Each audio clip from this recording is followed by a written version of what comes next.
আজ আমি এসেছিলাম ফুবলি ব্যাংকে, নিজের কোনো কাজে না, অফিসের একটা দায়িত্ব নিয়ে। ফরেন এক্সচেঞ্জের একটা ডকুমেন্ট, ছোট একটা কাজ। কিন্তু এই ছোট কাজগুলোর উপরই দাঁড়িয়ে থাকে একটা প্রতিষ্ঠানের বড় বড় সিদ্ধান্ত। এখানে এসে দেখলাম কিছুক্ষণ বসে থাকতে হচ্ছে, অপেক্ষা করতে হচ্ছে। আর এই অপেক্ষার মাঝেই একটা জিনিস মাথায় এলো। আমরা যারা চাকরি করি, আমাদের জীবনে অনেক কাজই হয়তো খুব বড় না, কিন্তু প্রতিটা কাজের পেছনে থাকে দায়িত্ব, বিশ্বাস আর সময়। এই কয়েক মিনিটের অপেক্ষা হয়তো বাইরে থেকে দেখলে কিছুই না, কিন্তু এর ভেতরেই আছে ধৈর্য আর নিজের কাজটা ঠিকভাবে শেষ করার একটা চেষ্টা।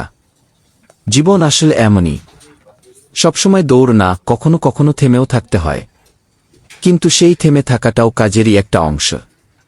আজকের এই ছোট কাজটা শেষ করে বের হয়ে যাচ্ছি, কিন্তু একটা জিনিস মনে থাকলো, দায়িত্ব যত ছোটই হোক, সেটা ঠিকভাবে শেষ করাটাই আসল প্রফেশনালিজম।